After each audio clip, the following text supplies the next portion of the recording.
Aujourd'hui, nous entamons une nouvelle étude passionnante sur l'un des grands thèmes des Écritures, Israël, passé, présent et futur, vu sous l'angle du Nouveau Testament, qu'on appelle le Brit Hadasha, et tout particulièrement à travers le message inspiré de l'Épître aux Romains.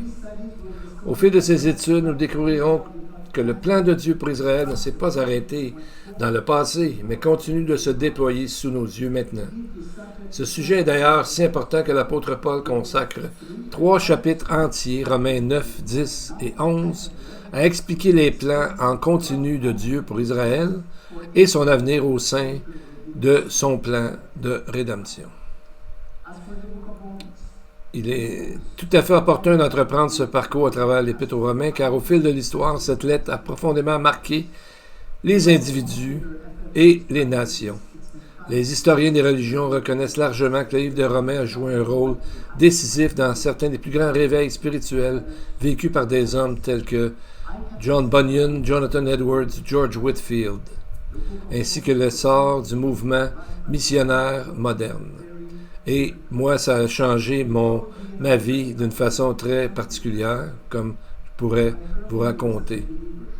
Au début de ma vie de croyant, peu après avoir commencé à étudier la Bible plus sérieusement, un ami m'a invité à écouter un prédicateur parler au sujet du livre des Romains.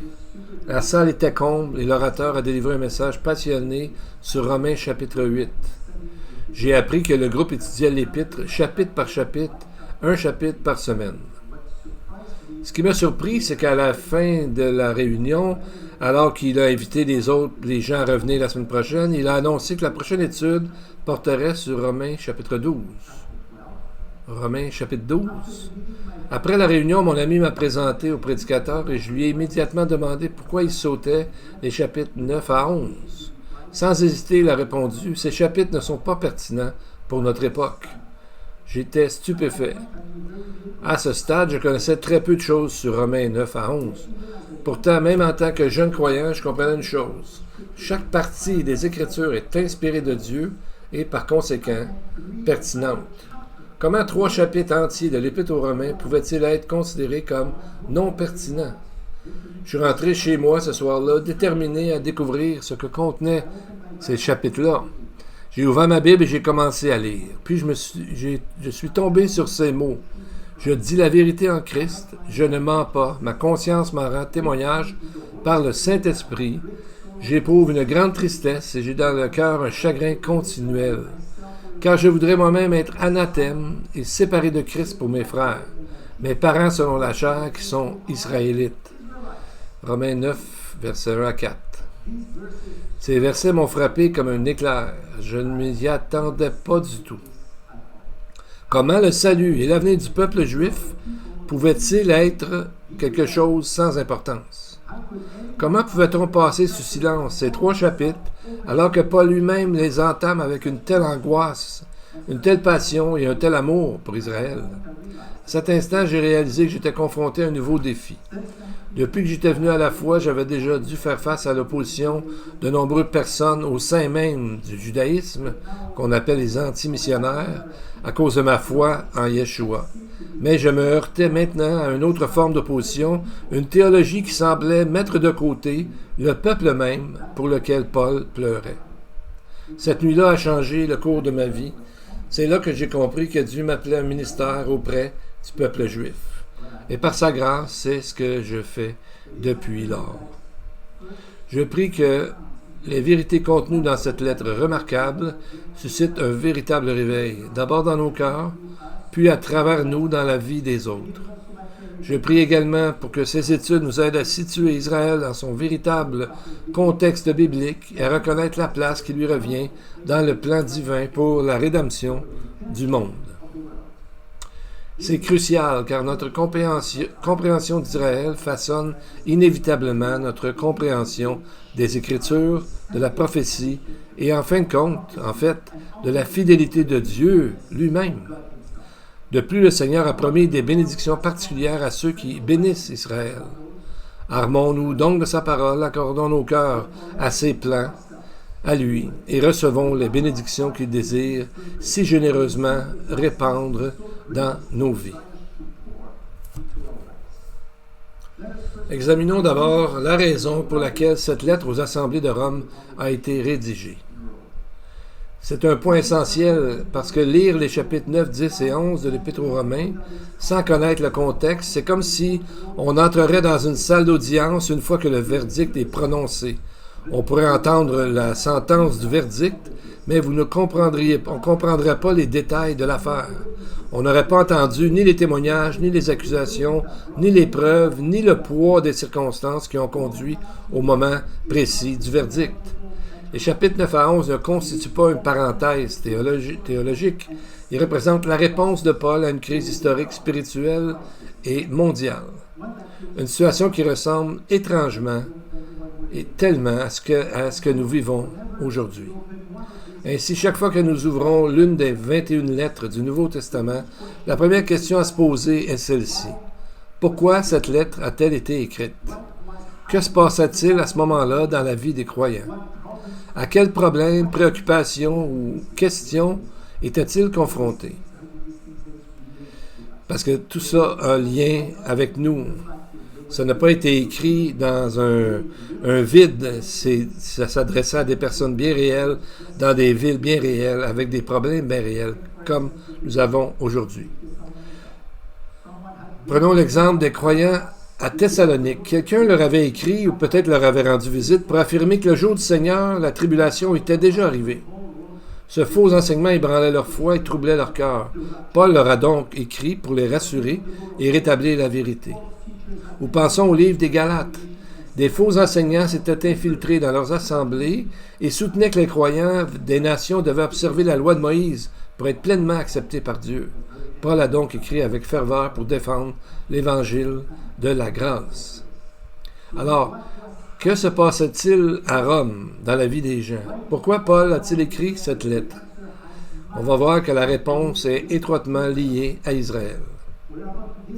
Et comme nous le découvrirons non seulement les chapitres 9, 10 et 11 de l'Épître aux Romains, mais l'Épître tout entière est, à bien des égards, imprégnée du thème d'Israël et du plan de Dieu, tant pour Israël que pour les nations.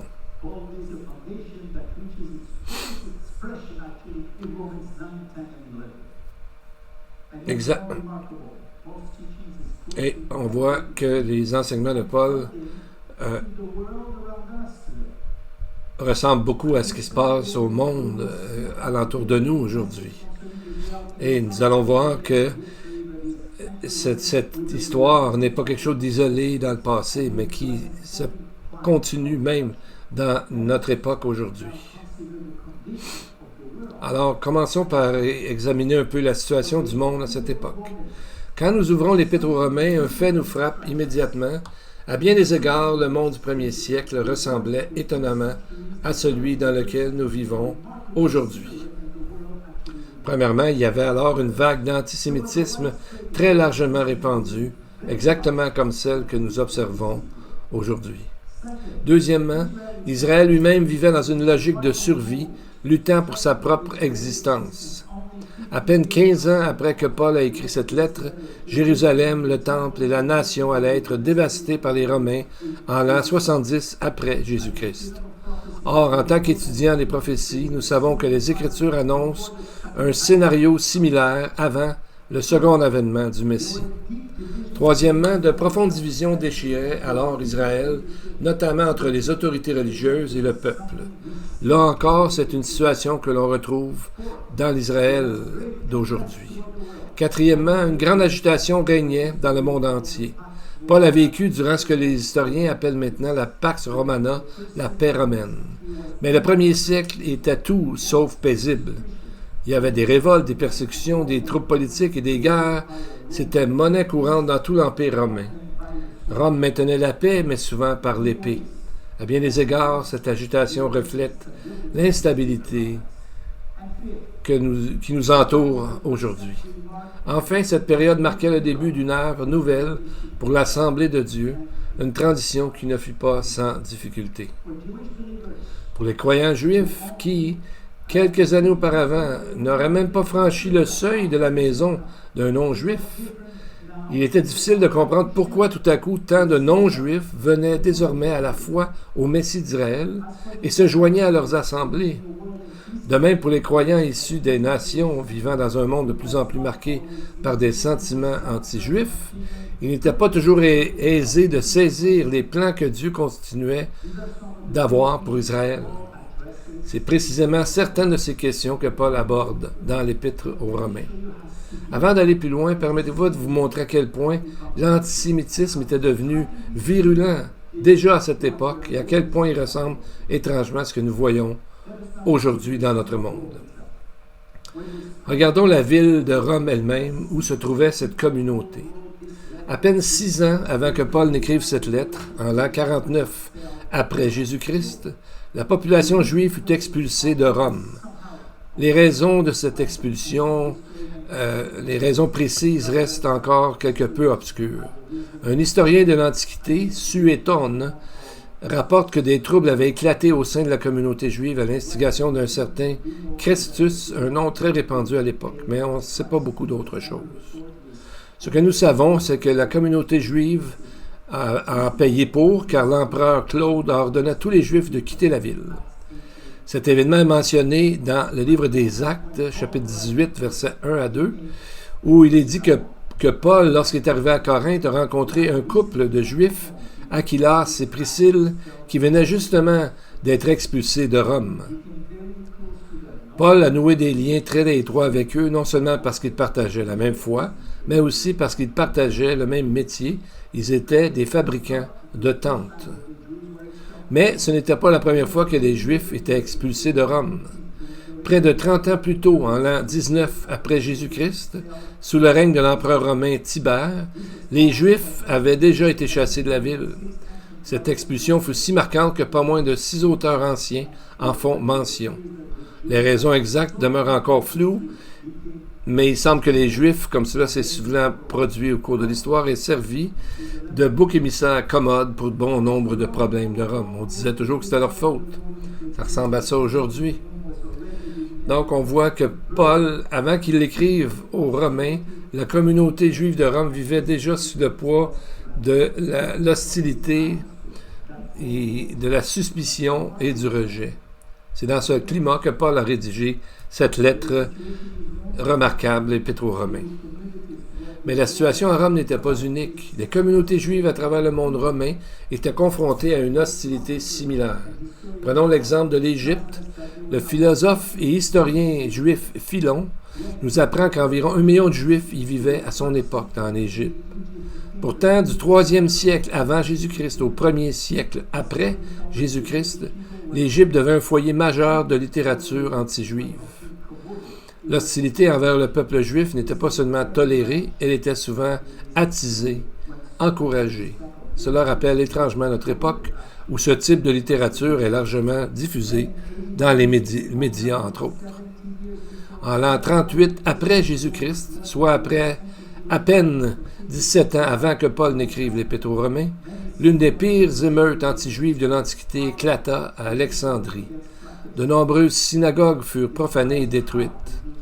Dans son ouvrage « Contre Flaccus », Philon, le philosophe, décrit comment les Juifs furent chassés de leur quartier, confinés dans une zone très restreinte de la ville qu'on appellerait aujourd'hui un ghetto. Il écrit ceci. « Ils ont chassé entièrement les Juifs de 4 quartiers et les ont entassés tous dans une toute petite partie d'un seul quartier. » Comme si cela ne suffisait pas, Philon rapporte que des foyers juifs furent pillés et leurs biens partagés entre les émeutiers. À la même époque, en Judée, l'historien juif Flavius Joseph se sentit lui aussi contraint de réagir à ces attaques. Dans son livre Contre Appion, il défendit le peuple juif face aux accusations d'Appion, un érudit égyptien devenu l'une des principales figures de propagande anti-juive au 1er siècle. Mais pensons-y un instant. C'était le monde dans lequel vivait Jésus, notre Sauveur. Lui-même était pleinement conscient de cette vague croissante d'hostilité envers son propre peuple, car il était juif, comme on sait bien entendu. Jésus avait environ 12 ans lorsque l'émeute contre les Juifs a éclaté en Égypte. Il était conscient de la montée de l'antisémitisme dans le monde. 2 fois dans les évangiles, il est explicitement mentionné que Jésus a pleuré, et dans les 2 cas, ses larmes étaient étroitement liées à Israël. Une fois, c'est lorsqu'il approchait de Jérusalem. Alors qu'il regardait la ville, il pleura sur elle. Pourquoi? Parce qu'il savait parfaitement ce qu'il y allait y arriver. Il voyait la destruction qui allait bientôt s'abattre sur Jérusalem et entrevoyait aussi les longs siècles de souffrance qui attendaient son peuple au milieu des nations. La première fois, ce fut lorsque Jésus a pleuré devant le tombeau de Lazare. Bien sûr, il pleurait pour son ami, mais Yeshua savait aussi que quelques instants plus tard, Lazare sortirait vivant de ce tombeau. Alors pourquoi a-t-il pleuré? Bien, vous savez, à bien des égards, on peut faire le parallèle que Lazare peut être considéré comme une image d'Israël elle-même. S'il en est ainsi, alors peut-être que les larmes de Jésus devant le tombeau reflétaient aussi sa tristesse face à une nation qui allait connaître la mort, la dispersion et la souffrance au milieu des nations. À 2 reprises, il nous est dit que Jésus aimait Lazare, Jean 11, 3 et 5, tout comme Jésus aime Israël. Lazare tombait malade, tout comme Israël connut un déclin spirituel. Lazare mourut et fut déposé dans un tombeau, tout comme Israël subit un jugement national et fut dispersé parmi les nations qu'on appelle la diaspora. Pendant 4 jours, Lazare resta dans le tombeau, apparemment sans aucun espoir, tout comme Israël semblait mort en tant que nation et dispersé pendant des siècles. Pourtant, la voix du Messie fit sortir Lazare du tombeau. Et un jour, ce même Messie appellera Israël à une restauration nationale et spirituelle, comme il a commencé à le faire en 1948, selon Ézéchiel 37, qui avait déjà prophétisé ceci. Une autre occasion où Jésus pleura, c'est dans le jardin de Gethsémani, où il nous est dit qu'il offrit des prières et des supplications avec de grands cris et avec larmes. Hébreux 5, 7. Ces larmes n'étaient pas pour lui-même, elles étaient pour ceux qui allaient bénéficier du don de sa vie, donc pour Israël et pour le monde entier. C'était ce monde dans lequel Jésus vivait, et c'était aussi le monde de Paul. Et c'est dans cette atmosphère, dans cet esprit que Paul entame son grand plaidoyer pour Israël dans Romains, chapitre 9, versets 1 à 3, que je vais lire à nouveau. « Je dis la vérité en Christ, je ne mens pas, ma conscience m'en rend témoignage par le Saint-Esprit. J'éprouve une grande tristesse et j'ai dans le cœur un chagrin continuel, car je voudrais moi-même être anathème, séparé du Messie pour le bien de mes frères, mes parents selon la chair, qui sont Israélites. » Remarquez comment Paul commence. « Je dis la vérité en Christ, je ne mens pas. Je ne mens pas, ma conscience m'en rend témoignage par le Saint-Esprit. » Donc Paul invoque 3 témoins pour attester la sincérité de son amour pour Israël. Le Messie lui-même, le Saint-Esprit et sa propre conscience. Premièrement, le Messie. La véracité des paroles de Paul repose sur Yeshua, qui est lui-même la vérité, la parole même de Dieu. Deuxièmement, le Saint-Esprit qui rend témoignage à la vérité et la confirme dans le cœur du croyant. Et troisièmement, sa propre conscience à Paul. La conscience est comme un système d'alarme intérieur placé en nous par Dieu. La conscience nous avertit lorsque nous sommes dans l'erreur et confirme lorsque nous marchons dans la lumière. La conscience de Paul est pure, non parce qu'il se fie à ses propres sentiments, mais parce qu'elle est en harmonie avec le Messie et placée sous le témoignage du Saint-Esprit. Mais pourquoi Paul insiste-t-il autant? Pourquoi dit-il « je ne mens pas » ? Vous savez, quand on entend quelqu'un dire aujourd'hui « croyez-moi, je ne suis pas un menteur », notre première réaction peut être « pourquoi est-ce que tu as l'habitude d'être un menteur ?» Mais ce n'est pas ce que Paul veut dire ici, mais plutôt qu'il est totalement exempt de tout doute, même de l'ombre d'un doute, quant à son amour pour Israël. Pourquoi il va si fort dans son façon de le dire? C'est sans doute en raison de la persécution féroce contre Israël et du fait que l'amour de Dieu pour cette nation est de plus en plus remis en question. C'est pourquoi il insiste sur ce point. En effet, il dit, dans le fond, c'est comme s'il dit « Ne doutez pas de moi un seul instant, j'aime mon peuple. Mon cœur se brise pour Israël. Il n'y a pas le moindre ombre de doute à ce sujet. » Son amour était si grand qu'il pouvait dire « J'éprouve une grande tristesse et une douleur incessante dans mon cœur. » Il utilise de manière exceptionnelle deux synonymes très forts. Le premier s'appelle en grec « lipé » qui désigne le chagrin ou la tristesse. L'accent est mis sur l'état émotionnel et la lourdeur dans son cœur. Et le second mot, traduit par douleur, c'est le mot odiné, désigne la souffrance, l'angoisse, voire même le tourment. Ce terme est bien plus puissant et désignait à l'origine une douleur physique avant d'en venir à décrire une angoisse mentale intense, un tourment. Voilà ce qu'un chrétien pieux ressentait pour Israël. Et rappelons-le, cela se trouve au cœur même du Nouveau Testament. C'est là une excellente façon de voir pour mesurer nos propres sentiments envers Israël aujourd'hui. À quel point sommes-nous proches ou éloignés de ce sentiment même? Imaginez quelqu'un qui vous dit « Je t'aime beaucoup, mais je peux pas aimer tes enfants. » Pourtant, plusieurs chrétiens disent « J'aime le Dieu d'Israël », mais ils sont hostiles au peuple que Dieu a protégé et a gardé à travers le temps.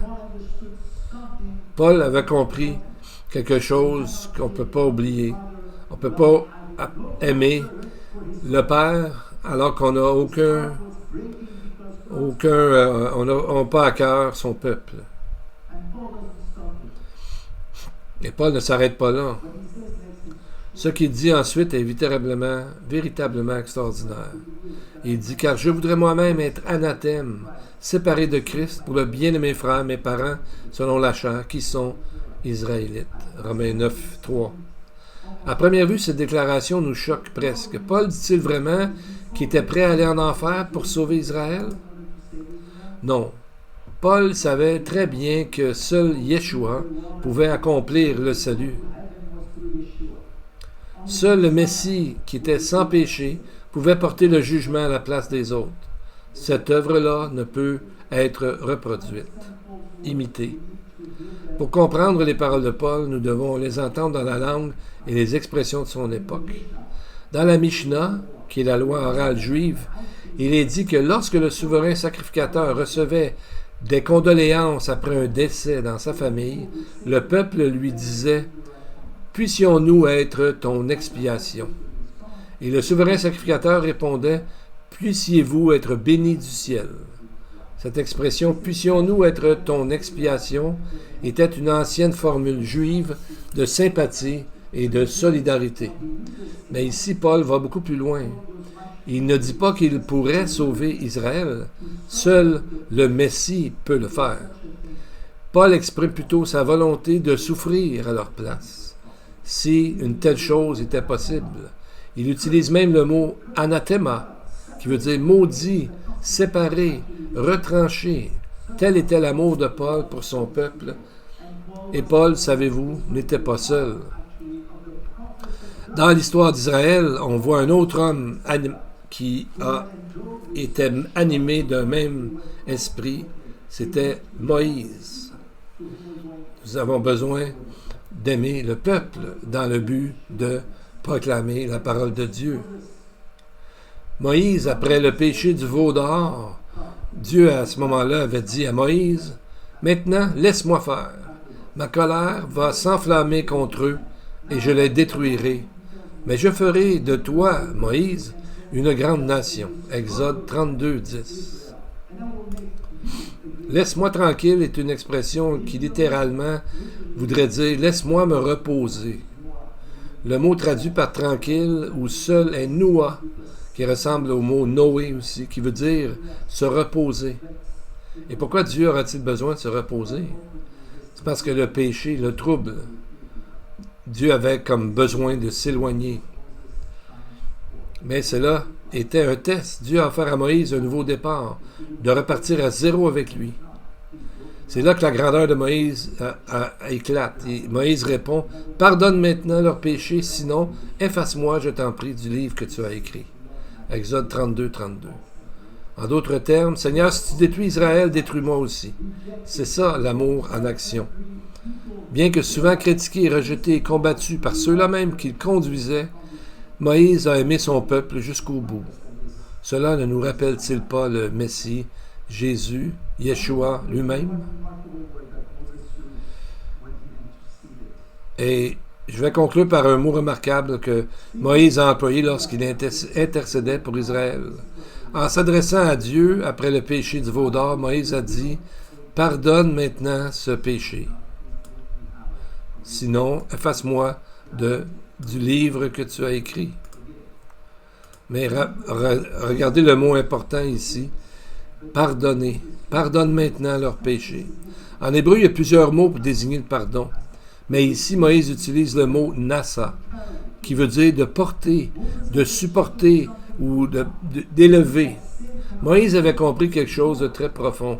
Il savait que le péché ne peut pas être simplement ignoré ou balayé de côté. Le péché doit être porté. Quelqu'un doit payer. Quelqu'un doit supporter le fardeau. Et peut-être caché au cœur même de ce mot, entrevoyons-nous déjà le Messie. Car lorsqu'Ésaïe parle du serviteur de l'Éternel à venir, il emploie ce même langage. Ésaïe 53,4 dit « En vérité, c'est lui qui a porté nos souffrances. » Le même mot ici.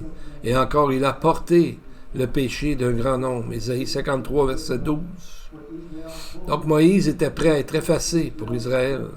Paul était prêt à être anathème pour Israël. Les deux aimaient profondément leur peuple. Mais il n'y avait qu'un seul capable de porter véritablement les péchés d'Israël et du monde entier. Alors, et cet homme, c'est Dieu lui-même, c'est Jésus, le Messie. Alors que nous finissons cette étude, posons-nous les questions. Avons-nous un cœur comme Paul? Avons-nous un cœur comme Moïse? Avons-nous, plus important encore, un cœur comme celui du Messie? Le problème, ce n'est pas notre connaissance en prophétie ou en théologie. Peut-être la plus grande tragédie dans nos vies est que nous n'aimons pas assez. Car lorsque nous aimons vraiment les gens, nous prions pour eux, nous leur en parlons, nous allons vers eux, nous sommes peinés de leurs conditions, nous les portons dans nos cœurs devant le trône de Dieu. S'il y a une leçon que nous enseigne Romains 9, c'est bien celle-ci, avant même de plaider la cause d'Israël, avant de le défendre, Paul a d'abord pleuré sur Israël. Que Dieu nous donne ce même cœur, qui nous donne des cœurs qui aiment le peuple juif, des cœurs qui aiment les nations, qui nous donne des cœurs qui reflètent le cœur du Messie, qui nous a aimés, qui est mort pour nous alors que nous étions ses ennemis. Que Dieu nous accorde d'être ainsi par la grâce de Dieu. Prions maintenant ensemble. Béni soit Dieu, Seigneur, notre grand Dieu, puissant et redoutable, Dieu très haut, Seigneur du ciel et de la terre, notre bouclier, le bouclier de nos pères, le Dieu qui accroît nos façons de comprendre. Béni sois-tu, ô Seigneur, car tu es le bouclier d'Abraham. Tu es puissant, fort, vivant éternellement, ressuscitant les morts, faisant souffler l'Esprit Saint. Tu nourris les vivants et donnes la vie aux morts. Ainsi, ce matin, Seigneur, nous te remercions pour tout ce que tu nous donnes. Nous te glorifions car tu es le Dieu qui dépasse l'entendement de toute créature. Nous te remercions pour ton esprit de lumière qui habite dans chaque croyant, afin que nous puissions te connaître, toi, le seul vrai Dieu, et connaître Yeshua HaMashiach, que tu as envoyé pour le salut sur la terre. Au nom de Yeshua, que l'Éternel vous bénisse et vous garde, qu'il fasse briller sa face sur vous et vous accorde sa grâce, qu'il tourne sa face vers vous et vous donne la paix. Amen. Amen. Que Dieu vous bénisse tous.